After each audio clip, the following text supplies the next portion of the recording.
laban sa buhay, pagpupunyagi kasama ang Panginoon.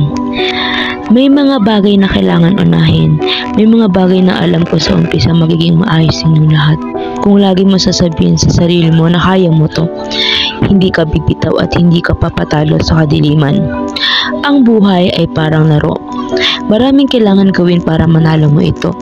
Hindi ka pwede padalos-dalos kasi kapag minadali mo ito, magkakagulo at hindi mo ito maayos. Magsimula ka sa pinakauna at dalhin mo lahat ng paghihirap mo upang ipanalo ito. Masaya, malungkot, mahigpit, pero dapat tumayo ka pa rin sa kinakatayuan mo. Laging isaisip kung paano ka nagsimula sa buhay na iyong hinaharap. Dahil lahat ng hinaharap mo kasama mo ang Panginoon. Ang Panginoon laging andyan nakabantay at nakasuportado sa'yo.